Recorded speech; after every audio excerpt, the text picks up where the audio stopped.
Assalamualaikum warahmatullahi wabarakatuh. Perkenalkan, nama saya Nur Yasin dengan NIM 13142219.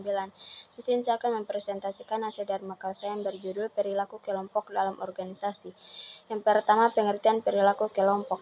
Perilaku kelompok merupakan suatu fungsi dari interaksi antara individu dengan lingkungannya, sedangkan kelompok merupakan dua individu atau lebih yang berinteraksi dan saling bergabung untuk mencapai sasaran tertentu.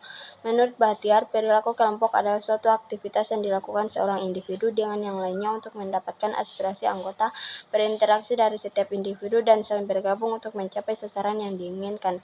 Selanjutnya, teori-teori pembentukan kelompok. Teori-teori pembentukan kelompok terdiri atas yang pertama, teori kedekatan. Teori kedekatan menjelaskan tentang adanya aliansi di antara orang-orang tertentu. Seseorang yang berhubungan dengan orang lain disebabkan adanya kedekatan ruang dan daerahnya. Yang kedua, teori interaksi. Teori interaksi berdasarkan pada aktivitas, interaksi dan sentimen, perasaan atau emosi yang berhubungan secara langsung. Yang ketiga, teori keseimbangan. Teori keseimbangan menyatakan seperti agama, politik, gaya hidup, perkawinan, pekerjaan, atau otoritas di dalam menanggapi suatu tujuan. Dan yang teori pertukaran. Teori ini adalah kesamaan fungsinya dengan teori motivasi dalam bekerja. Selanjutnya, bentuk-bentuk kelompok. Bentuk kelompok menurut Hoa yaitu yang pertama, kelompok primer. Kelompok primer adalah kelompok yang disifati dengan adanya keakraban, kerjasama, dan hubungan tatap muka dan merupakan dasar dalam pembentukan sifat sosial dan cita-cita individu.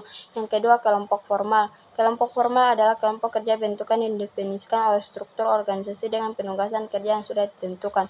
Yang ketiga, kelompok informal. Adapun kelompok informal adalah suatu kelompok yang tumbuh dari proses interaksi, daya tarik, dan kebutuhan seseorang. Dan yang terakhir, dasar-dasar daya tarik interpersonal attraction. Pada dasarnya, faktor-faktor yang mendukung daya tarik interpersonal dapat dibedakan dalam konteks personal dan situasional.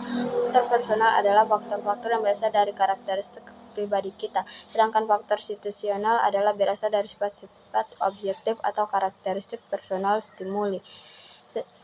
Itu presentasi dari saya. Wassalamualaikum warahmatullahi wabarakatuh.